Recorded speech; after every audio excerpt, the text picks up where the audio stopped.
नमस्कार, मैं डॉक्टर जगन्नाथ दीक्षित और आप देख रहे हैं doctor Dikshit diet YouTube channel. दोस्तों, इस चैनल के ऊपर डायबिटीज और मोटापे के बारे में बहुत जरूरी जानकारी मैं आपको दे रहता हूं। आपसे विनती करूंगा, इस चैनल को आप लाइक कीजिए, सब्सक्राइब कीजिए और शेयर कीजिए ताकि ये इंफॉर्मेशन आपके पास सबसे पहले आए। आज मैं आपको डायबिटीज के बारे में कुछ बताने वाला हूं। अगर किसी को पूछेंगे कि डायबिटीज क्या है, तो आमतौर पर लोग बोलते हैं कि खून में शुगर बढ़ गई तो इसको डायबिटीज बोलते हैं। अब ये आपका जो जवाब है ये सही भी है और गलत भी है। अब सही क्यों है? क्योंकि आपके खून में जो शुगर की मात्रा बढ़ती है उसके हिसाब से ये डायबिटीज का डेफिनेशन बनाया गया है। लेकिन क्या खून में शुगर बढ़ना यही डायबिटीज है? और शुगर का मतलब क्या है? तो देखिए कि शुगर के अनेक टाइप्स होते हैं और जो डायबिटीज में हम जो सोचते हैं वो शुगर का नाम है ग्लूकोज। अब फलों में फ्रुक्टोज होती है, जो दूध हम लोग पीते हैं उसमें गैलेक्टोज होती है, जो गन्ने का रस से जो शुगर बनती है वो सुक्रोज उसको कहते हैं। तो अलग अलग टाइप के शुगर्स इस दुनिया में है, लेकिन जो शुगर हर खाने में, जैसे सब्जियां हो, फल हो, रोटी हो, दाल हो, सब में जो शुगर होती है उसको बोलते हैं ग्लूकोज।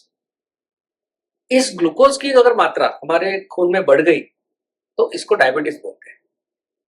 अब ये मात्रा कितनी होनी चाहिए, इसके डायग्नोस्टिक क्राइटेरिया अलग अलग है, लेकिन आज इतना हम समझ लेंगे कि ये ग्लूकोज जब बढ़ती है तो इसको हम डायबिटीज बोलते हैं।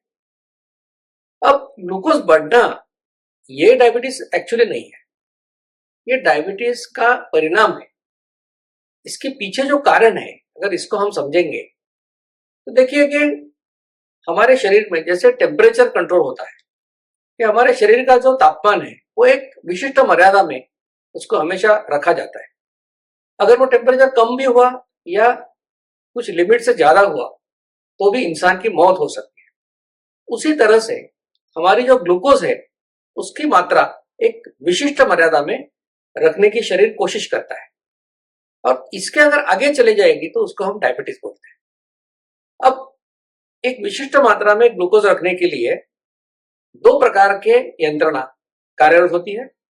एक ऐसी यंत्रणा जिससे ग्लूकोज का जो मर्यादा है, जो प्रमाण है वो कम होता है, और दूसरा क्योंकि हमको ग्लूकोज तो चाहिए, क्योंकि शरीर के सारे सेल्स जो है वो ग्लूकोज का इस्तेमाल कर सकते हैं, तो हमको ग्लूकोज एक विशिष्ट मात्रा में चाहिए, विशिष्ट मर्यादा में चाहिए, ना तो वो कम भी हो या ज्यादा भी हो।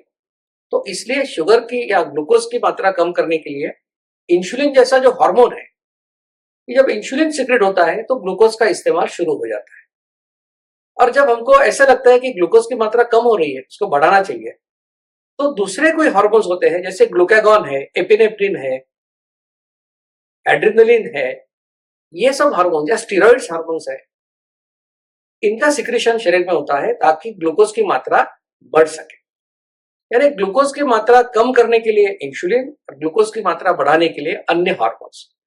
ऐसा ये जटिल मैकेनिज्म हमारे शरीर के अंदर है। अब डायबिटीज क्यों होता है? तो इस जटिल यंत्रणा में अगर बिगाड़ हो जाएगा, और खास करके उसमें से जो इंसुलिन है इसका इसमें काफी बड़ा रोल है। जब इस इंसुलिन, जिसको हम बोलते हैं कि एक तो इंसुलिन कम बनता है या इंसुलिन ज्यादा बनता भी है लेकिन वो कारीगर नहीं है, अपना काम नहीं कर सकता, तो इसलिए आपको डायबिटीज होता है, जिसको हम बोलते हैं कि इंसुलिन रेजिस्टेंस, यानी कि इंसुलिन ज्यादा है लेकिन वो काम नहीं कर सकता। या आपके बीटा सेल जहां से इंसुलिन बनता है पैंक्रियाज में, वो डिस्ट्रॉय हो चुके, वो अपना काम नहीं कर रहे, इसलिए इंसुलिन की मात्रा कम है, इसलिए भी ग्लूकोज की लेवल बढ़ सकती है। तो ये दोनों प्रकार से डायबिटीज हो सकता है। मुझे यकीन है आपको समझ में आया होगा कि सिर्फ ब्लड में शुगर बढ़ना, जो कि एक गलत हम वर्ड यूज करते हैं, तो ब्लड शुगर नहीं, ब्लड ग्लूकोज जब बढ़ती है। अब ग्लूकोज का ही हम इस्तेमाल या ग्लूकोज का ही इसमें हम मेंशन क्यों करते हैं? का कारण यह है कि बाकी शुगर जो है, जैसे फ्रुक्टोज है, गैलेक्टोज है, इसको डाइजेस्ट करना हमारे शरीर के लिए इतना आसान नहीं है, इसको मेटाबोलाइज करना इतना आसान नहीं है। लेकिन ग्लूकोज को मेटाबोलाइज करना पूरे सेल्स को अच्छी तरह से आता है, इसलिए हम ग्लूकोज का इस्तेमाल इस डेफिनेशन में करते हैं। तो आपको पता चला होगा कि ग्लूकोज की मात्रा बढ़ना ये जरूर डायबिटीज है, लेकिन वो परिणाम है, उसके पीछे जो कारण है, वो जो हार्मोनल इम्बैलेंस है, वो इसके पीछे कारण है। अगले एपिसोड में मैं आपको डायबिटीज के बारे में और भी जानकारी दूंगा। ये जानकारी आपके पास सबसे पहले पहुंचे, इसलिए इस चैनल को जरूर लाइक कीजिए, सब्सक्राइब कीजिए, शेयर कीजिए। धन्यवाद।